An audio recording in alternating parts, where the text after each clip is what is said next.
Okay, so one of my favourite products of 2014 is the Michelin Wild Rocker 2 with the GumX compound. First rode it out in the Alps. It's not a sort of a wet tire, it's obviously designed more for dry rocky trails where it performs amazingly.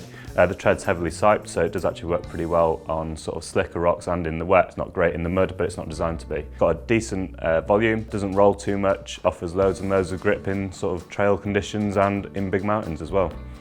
My favourite mountain bike product of 2014 is the SRAM X1 drivetrain. It offers everything that SRAM XX1 and SRAM X01 offers, but at a much more affordable price point. So one of my favourite products from 2014 has to be the Fox 36 fork. The Fox 36 fork. The rejigged Fox 36 fork. I actually missed the launch, so I was eager to get hold of one, and when I did, I got the 29er version.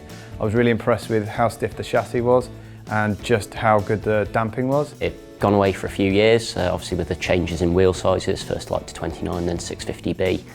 The chassis was 26 only. Combine that with Fox's woes in the previous year of making sort of overly linear, stiction-y forks, and 36 was exactly what they needed to put themselves right back on track. Until that point I've been riding the RockShox Pike, which is a really impressive fork, and although the Fox is quite a bit more expensive, its performance, particularly on the really rough stuff, was really impressive. So basically you can set it up to suit whatever style of riding that you want to do, whether you want it like super plush or whether you want to run it really stiff. You can tweak it to your heart's content.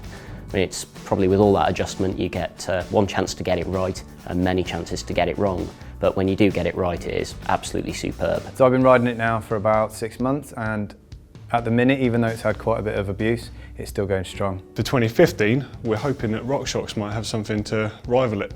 The Pike is it's a great fork, but it's probably similar to what the 34 is, so perhaps you might see the Lyric coming back. What I thought was the most innovative product of 2014 was Bontrager's Flash Charger TLR pump. It combines the portability of a regular floor pump with the high volume punch of an air compressor to seat stubborn tubeless tires. So for me, the product of the year, I guess, in the mountain bike world would be the Santa Cruz Nomad, which is a long travel kind of do-it-all bike with the angles that you would have seen on a downhill bike just a few years ago. Weighing in at 12 kilograms, it's pretty light. You can ride it up, you can ride it down. Just a great all-round bike that's just really well thought out. Well, I think one of the mountain bike products that most impressed me in 2014 is the Cane Creek DB Air Inline CS rear shock.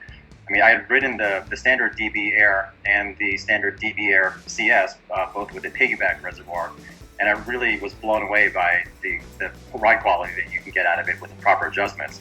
But now, with the inline version, you've got essentially the same amount of performance with slightly less oil volume, but in a much smaller package that fits a lot more frames. One shot wonder. I had a bagel, and I had yogurt and honey. Okay.